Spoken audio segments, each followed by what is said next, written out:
Une forme fantomatique déambulant dans le noir. Un mystérieux village hanté, perdu dans le brouillard. Une créature étrange. Un martyr mystérieux. Si on vous disait que tout cela était vrai, que le paradis de la Côte d'Azur cache en vérité de petits cauchemars, vous imaginez connaître tous ces secrets ? Bien. Et si nous vous contions une histoire ?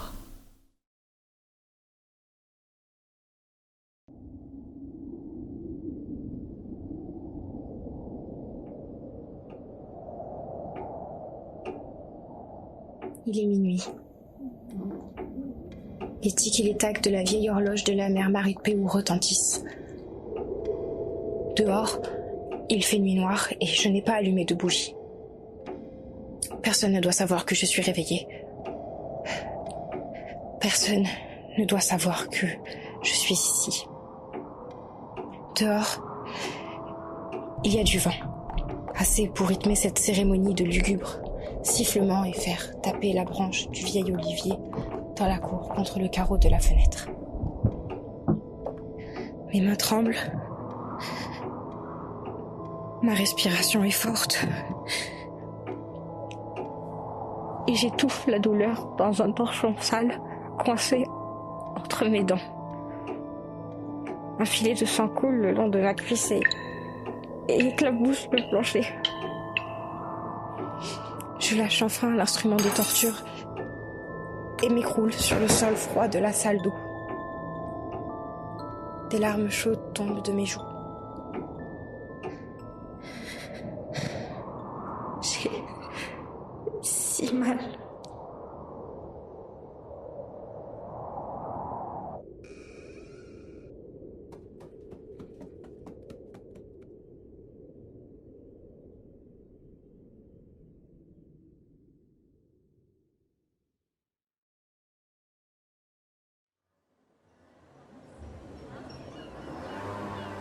La côte, le soleil, la mer, la parfaite juxtaposition des palmiers sur les 10 km de la promenade, c'est simplement Nice et ses odeurs de vacances.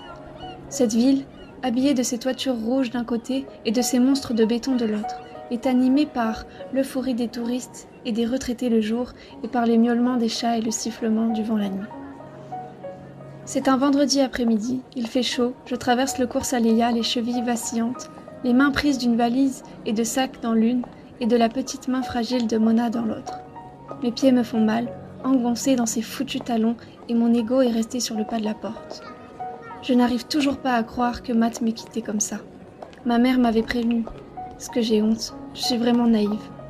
Maman, j'ai faim. On est bientôt arrivé, ma chérie.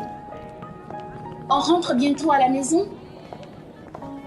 Non, pas encore. On ne peut pas encore aller chez mamie. Mais Tata Flora a appelé une copine qui habite pas loin, et on va rester chez elle quelque temps. Je te l'ai dit dans l'avion tout à l'heure. Et après on retourne chez Matt ? Non, on ne retourne pas chez Matt. Mona...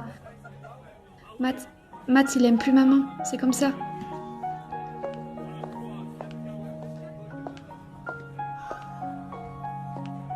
Bon, où est-ce qu'elle m'a dit que c'était déjà ? Rue de l'Ancien Sénat. Ouais, ça doit être par ici. Jules Gilly, c'est... par ici. C'est par là. Allez, viens Mona, on est arrivés. Nous arrivons sur une place, petite, entourée de vieux immeubles hauts, et au milieu de celle-ci, un vieux lavoir vide. Je m'approche d'un petit portillon de métal. Alors, une sonnette, un numéro. Un nom, je ne sais pas moi. Ah, Agnès P. Bonjour. Une voix retentit dans la ruelle. Je lève la tête pour trouver une femme accoudée à sa fenêtre m'observant. Bonjour, je cherche Agnesa. Ah, vous êtes la copine de Flora, c'est ça ? Oui, je suis vraiment confuse, Elle disparaît, puis réapparaît quelques secondes plus tard derrière le portillon. Suivez-moi.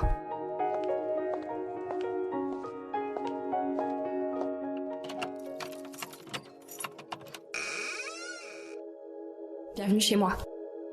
Bon, c'est pas très moderne, c'est une vieille maison qu'on se refile de génération en génération. C'est une maison de famille. Ne vous en faites pas, ça ira. Merci de nous accueillir. Ne me remercie pas, tu peux me tutoyer. C'est qui cette pitchoune ? C'est ma fille, Mona. Dis bonjour, Mona. C'est la dame qui nous accueille gentiment chez elle. Alors, qu'est-ce qui vous amène ici ? À vrai dire, ce n'est pas vraiment un choix de ma part. Enfin, de notre part. Nous avons pris l'avion en urgence depuis Paris pour rentrer à Nice. Ma mère habite le centre-ville, mais elle ne sait pas vraiment que nous sommes ici. Ah ? Oui, c'est assez compliqué entre nous, mais je vais l'appeler et d'ici quelque temps, rien de long, je t'assure, nous irons chez elle et tu n'auras plus à nous supporter. Maman, j'ai faim. Oui, ma chérie, on va manger. Amène-la, il reste de la salade au frigo. Je m'approche de la table et hisse Mona sur la chaise. Mais qu'est-ce que c'est que ça ? Pardonne-moi, Agnesa, mais je crois que ta salade a tourné. Oh, excuse-moi, je devais avoir la tête ailleurs. Prépare ce que tu veux, fais comme chez toi. Tu veux quelque chose ? Je peux te préparer... Non. Je mange seule et dans ma chambre.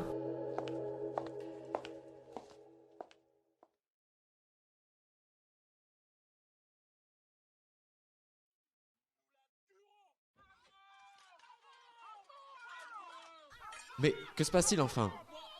Bonsoir, monsieur le juge. Navré de vous déranger à cette heure si tardive. Il faut que vous me voir ça. C'est à propos de Judith. Judith ? La petite orpheline ? Impossible, voyons.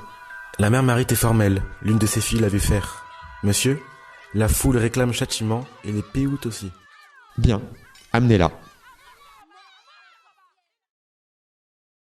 Judith, vous êtes accusée d'avoir commis le pire des péchés, le meurtre d'une création de Dieu.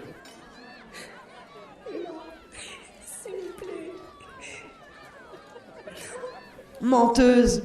Nana t'a vue. Elle t'a vue. Meurtrière. Tu avais encore du sang sur les mains. Silence ! Par conséquent, la Cour vous condamne à la peine de mort pour homicide volontaire. Vous serez excommunié et pendu.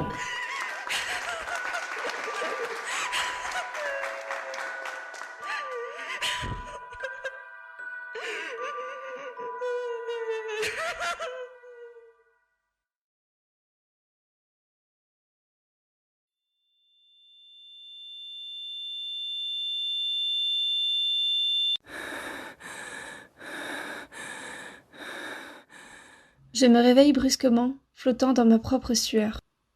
C'est encore un rêve. Je me retourne et observe Mona qui dort paisiblement.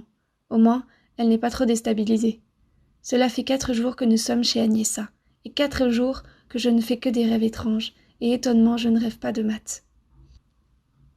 Je me redresse sur mon lit. Je vais me servir un verre d'eau et essayer de penser à autre chose. Je saisis mon portable sur la table. 3h35. 4 jours que je me réveille exactement à la même heure. J'ai l'impression de devenir dingue. Cette maison me donne des frissons, il fait noir, et ce, même avec les lumières allumées. Il y a une odeur d'humidité permanente, j'ai du mal à croire qu'Agnesa vit ici. D'ailleurs, Agnesa, elle est vraiment étrange. On ne la voit jamais. Elle mange seule dans sa chambre, matin, midi, soir, et ne sort quasiment pas. Mona se plaint d'entendre les escaliers grincer et les portes claquer les nuits.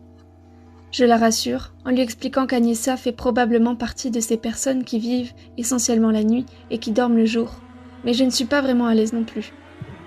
Flora m'avait prévenu que c'était une femme très particulière qui aurait grandi dans une famille traditionnelle, pourtant j'ai l'impression qu'elle ne la connaît pas autant qu'elle le prétend. J'ouvre la porte de la chambre et éclaire l'escalier avec la lumière de mon portable.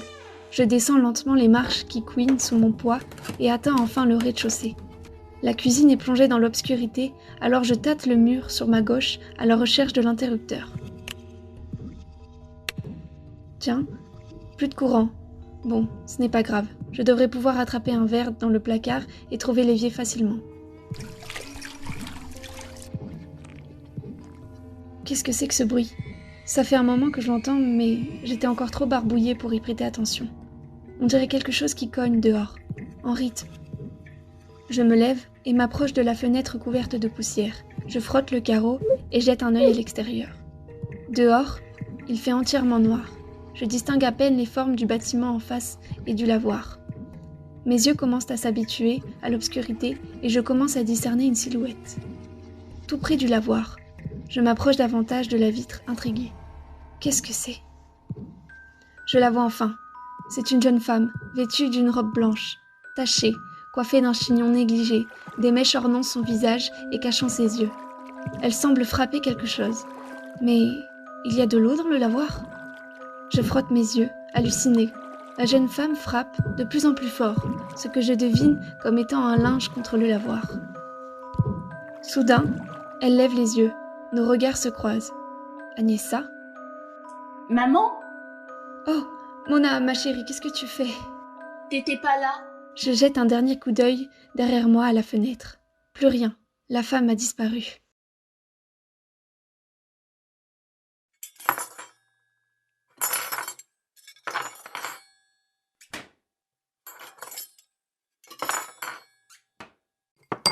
Et ça? C'est un hippopotame. Un hippopotame, bravo Mona. Il va falloir que je te rachète de nouvelles images. Tu les connais par cœur, celles-ci. C'est Matt qui me les a achetées, celles-là. Oui, mais les prochaines, ce sera moi. Allez, on range les cartes et on va se laver les dents. On va aller chez mamie maintenant. Bientôt, ma chérie. Mais tu dis toujours bientôt. Moi, je veux partir d'ici. J'aime pas cette maison et j'aime pas la laveuse. La quoi? La laveuse. Elle me fait peur. Quelle laveuse? C'est elle à côté du puits dans mes rêves. Elle vient toutes les nuits et je veux plus qu'elle vienne. Ma chérie, ce sont juste des rêves. Promis, on va bientôt partir et tu rencontreras mamie. Laveuse? Est-ce que c'était un rêve depuis le début? Je me retourne et je constate une trace de main sur la vitre, exactement à l'endroit où j'observais cette femme hier soir. Ça ne peut pas être un rêve. Et pourquoi Mona et moi rêverions-nous de la même personne? Agnesa, c'est toi? Je sors de la cuisine et monte les escaliers d'un pas lent. Le sol est trempé. Mona, je t'ai déjà dit de ne pas laisser couler l'eau.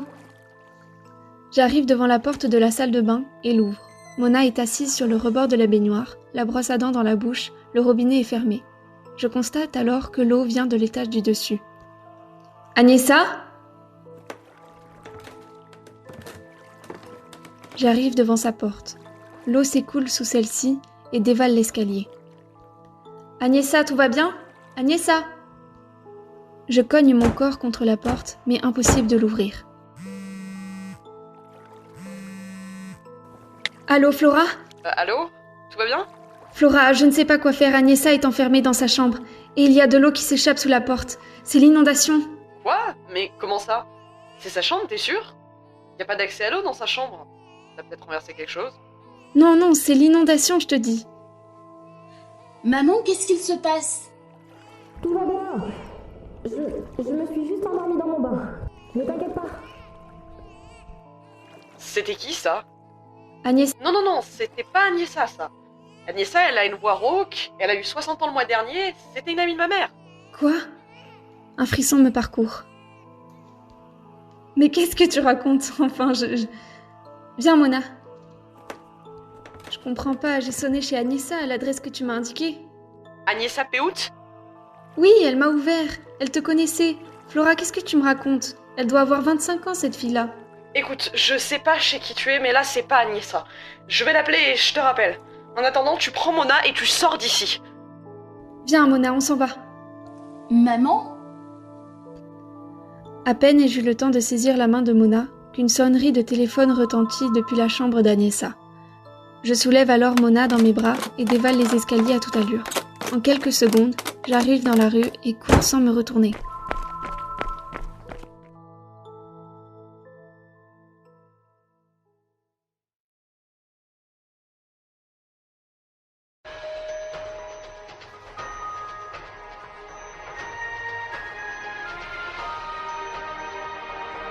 Retour sur cette affaire qui a fait trembler la ville de Nice. La semaine dernière, la police a retrouvé le corps sans vie de Agnesa Peut, âgée de 60 ans, pendue dans sa chambre. Alertée par une amie de la famille Peut, la police s'est rendue sur les lieux pour l'arrestation du supposé meurtrier qui vivait encore chez la sexagénaire, se faisant passer pour elle. Le suspect reste introuvable. Il s'agirait d'une jeune femme environ la vingtaine, type caucasien. La maison a été fouillée par la police scientifique et les enquêteurs ont retrouvé de nombreux écrits faisant part de persécutions sur la famille. Apparemment, la famille est divisée depuis des générations. La fille de la victime a été interrogée, expliquant que depuis quelque temps, sa mère semblait paniquer à l'idée que Judith vienne la chercher comme sa mère, sa grand-mère et son arrière-grand-mère avant elle. Tout de suite en direct sur les lieux avec Monica Dubois et Florent.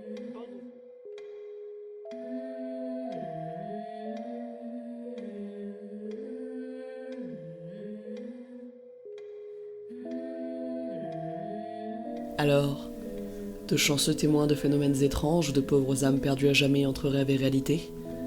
Si vous en voulez encore, découvrez les autres secrets de la côte dans un prochain épisode de Légende Azur.